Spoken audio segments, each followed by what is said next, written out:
It's interesting because then you have the car trying to kind of work through how people will let people in.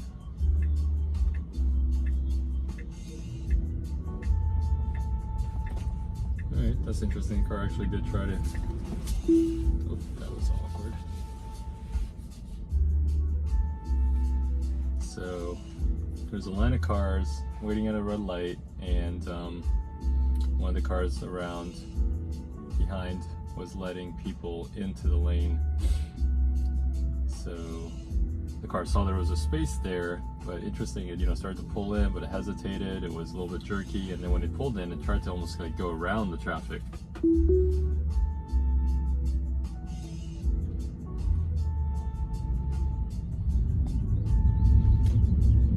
See if there's a bigger push over the weekend for version 11 to get out there. I guess they're, they probably are trying to move things along ahead of March 1st Investor Day to have that launched. Get a lot of things in the bucket checked off, make it for a big splash.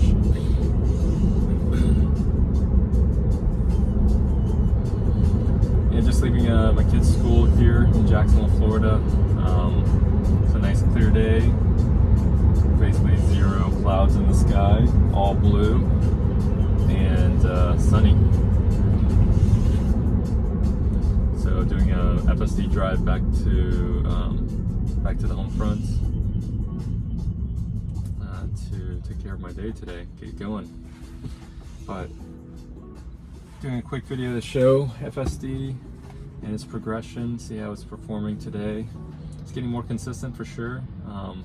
Had a little bit of a trouble getting into that one lane, but we'll see how the rest of the drive goes. So it did intervene to reposition the car and then start over.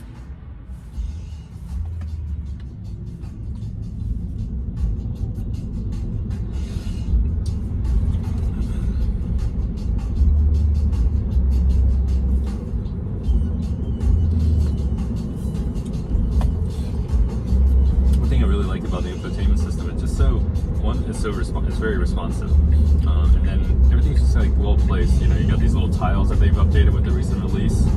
So with Tesla, if you're not familiar with the car, you get software updates, and with those software updates, it helps with all kinds of things.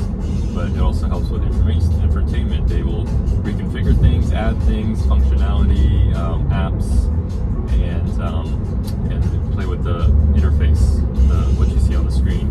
So you've got these tiles that you can bring in, bring out, and then slide over to get more information. So you've got the car information about, in my current drive, since my last drive, trip A, odometer, and you can scroll over one more time and you can get some information about what seems like relevant information, the PSI, which for electric cars, that's actually really important because it affects the overall range of the car. So a good PSI setting and where you are in the car's tire gauge allows for the car to get some extra range, and also its drive. Another thing that the car does. What is this doing? What the fuck is?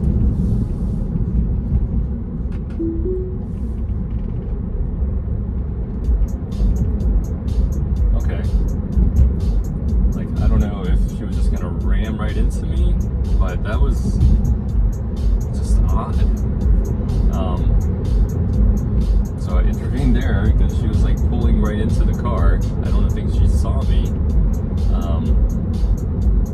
But also Tesla, I guess, didn't try speeding up, slowing down.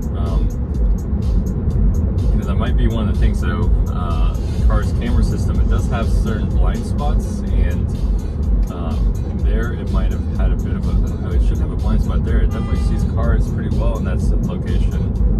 I don't know if maybe it needed to get closer before the car reacted, but not comfortable enough to let that happen.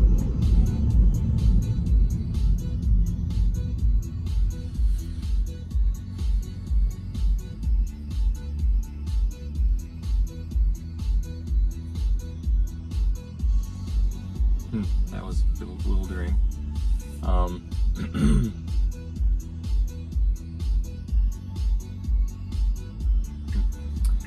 And so it gives you some other stuff. So you've got the vision displayed over here on the left, and then you have navigation on the right with information about your trip, as as well as like right now I've got a program to go home, so it's showing me my next step in the navigation and the expectation of when the trip will conclude, with some details about the duration of the trip and how many miles I have on the trip, the range when I will get there, back to the destination, with some camera views as well. So I've got it set up so it shows me the left or right camera when the blinker is on. Helps with the driving. I've been actually using the left or right blinker camera more to determine my move.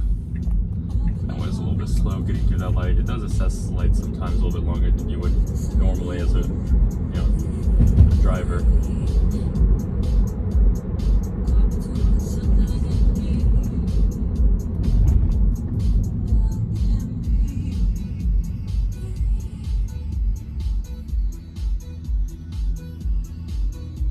You can make this your primary if you wanted to see the vision of the road.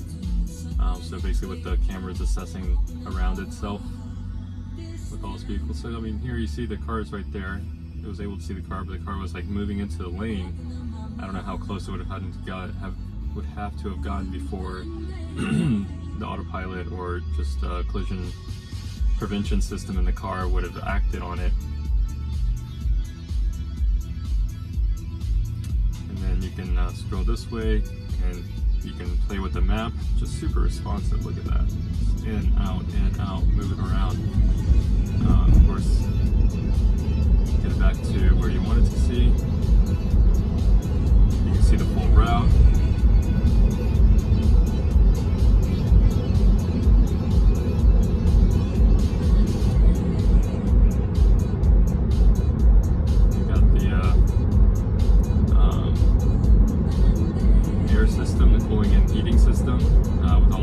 Where you can move around with your finger, location of the airflow, steering heating, windshield heating, defogger system, and everything's set to auto. Let the car kind of moderate the overall cabin space based on the temperature setting. Here we go. Again, back in this right far lane when we should be getting over. That's not too bad. Got a nice space available this time, so easy enough to get over and avoid a awkward traffic situation.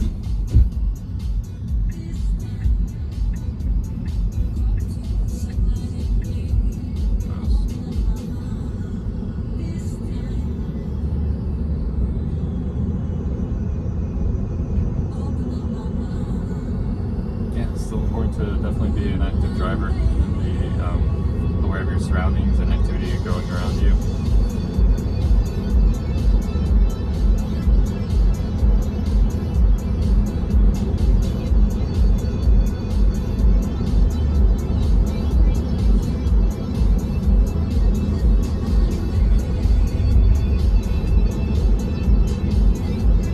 And the car does a great job. It monitors, it monitors the battery, current state, current drive, gives you good information about where you are, where you're going, and how much range you're going to have available. It gives you hints about the situation here. It gives me some information that my driving is adding 2.2 miles of extra consumption based on the way I've been driving, and it gives some range tips. Brake pedal use costs 0.2 miles, so there's that. See, that was actually a good example of where there's a car coming from the side, and the way the car is angled, if the car, FSD assessment doesn't yet determine whether the car is coming straight at us or is going to make the veer or turn into that turn lane, middle turn lane. So it at times can get overly cautious and hit drive the car to a stop, or hit come to a slow it down aggressively. So it just needs more, I think, examples of that, or more time with that to better have intuition on where the car is trying, what the car is trying to do and going to do. So I think it's got the probabilities a little bit skewed the wrong way, overly cautious. It doesn't make sense for a car to pile run straight through into flying car, or does it make more sense the car's, navigating over into a turn lane? Aggressive acceleration consumes more energy. Use chill mode to improve efficiency. So you got all that stuff right there.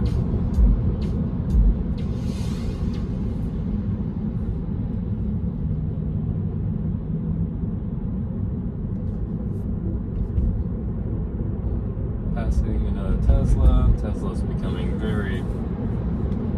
popular, seeing them on a regular basis.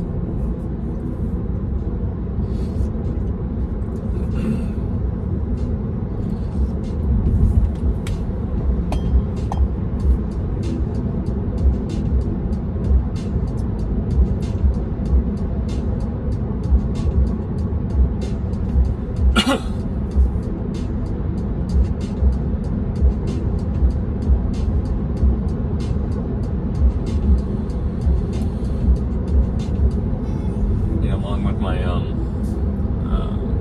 my interest in automobiles, Teslas in particular at the moment, I do also follow cryptocurrencies and have a big interest in Bitcoin as a asset class, asset value, to transfer a tool to transfer value from point A to point B. And one thing I was thinking about the other day is, there's always, whenever you listen to people talk about Bitcoin, one of the items that they bring up is that Bitcoin is the currency for the internet. It's the internet's digital replication of currency, of the dollar or whatever your local currency is. And I don't think that really hits the point on the head. And because if you think about internet, it's a global entity. It's across the world. What the internet did, and at least one thing that's profound, is that it connected the world. It allowed anyone in the world to be able to engage with someone else in the world, and really shrunk the size of the world, just like travel did, from cars to trains to planes. And so what that also does on a commerce standpoint is it allows for greater distribution and scale. So now, instead of your storefront being just your local neighborhood or your local market, your storefront is essentially the world, especially coupled with the advancements in logistics and supply chain. The creation of UPS and FedEx and DHL and all those ways of getting goods from anywhere in the world, basically. And Bitcoin is that next step. So you have this fragmentation of currencies, and currencies, at least one of its properties is the transfer of value from person to person or place to place, entity to entity.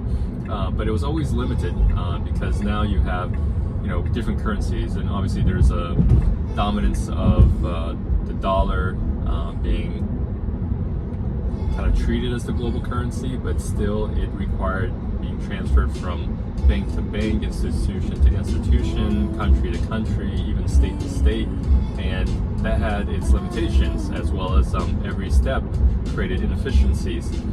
Bitcoin solves that, just like the internet solved what it solved. So now your storefront for currency is no longer your local area, your state, country, whatever. It is the world. You can move things from point A to point B seamlessly, securely, with complete open transparency of that exchange for accountability at low cost.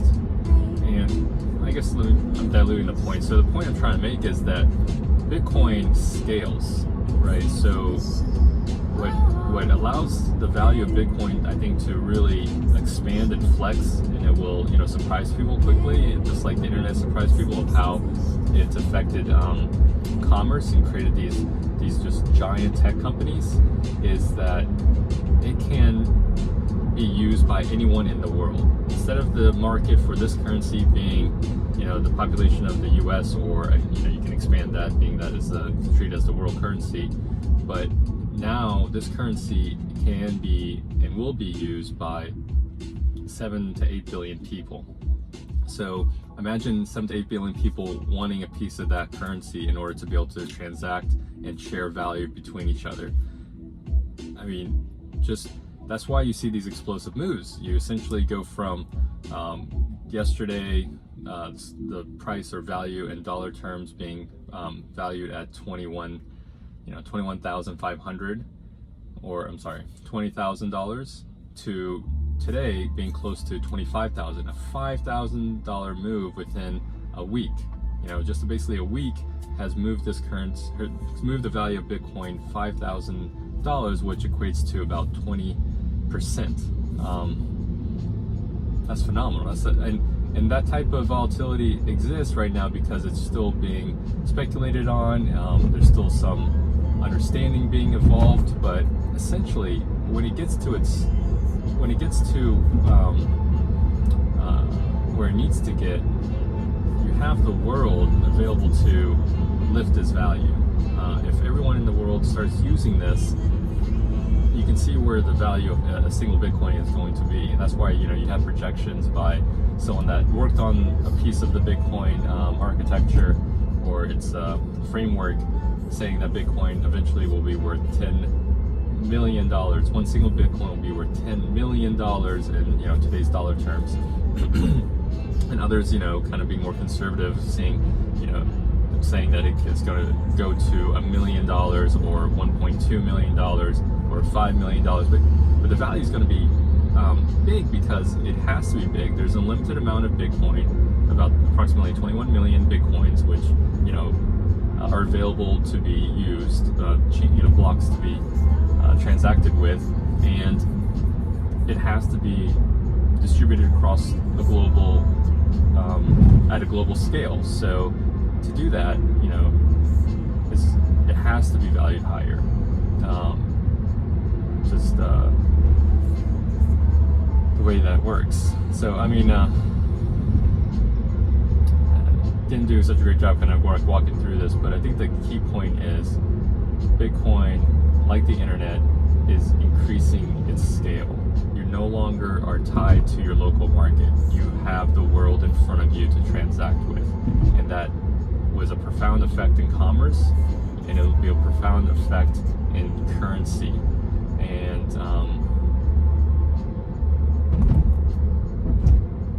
it makes sense, and it will be, I think, just like the internet at that time, a lot of debate around it, but eventually it will win out and do what the internet did for us a few decades ago for currency. So yeah, big believer in it. Hold Bitcoin, working on ways to use it to transact more, finding institutions, financial institutions that are adopting it and working, leveraging them for my day-to-day use.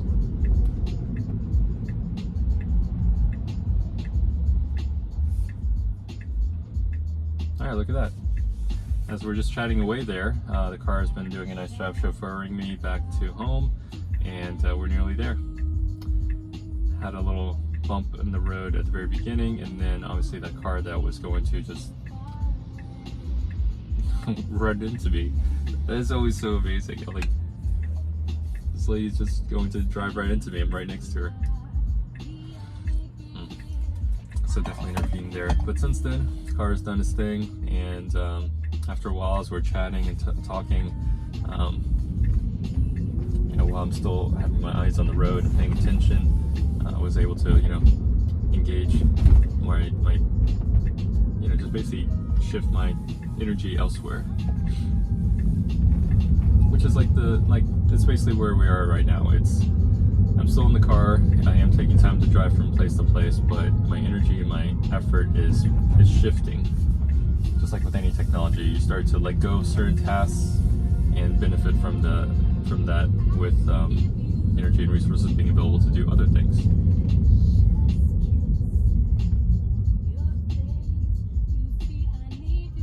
Here we go. Last final step. Well, it was a joy as always. I always feel like this is also a good time for me to instead of being in my mind, vocalizing things and hearing it out, it shows that I've got some more more things to think through and work through, so I can communicate those better for myself and others. All right, well, we'll check you out at another time. Goodbye.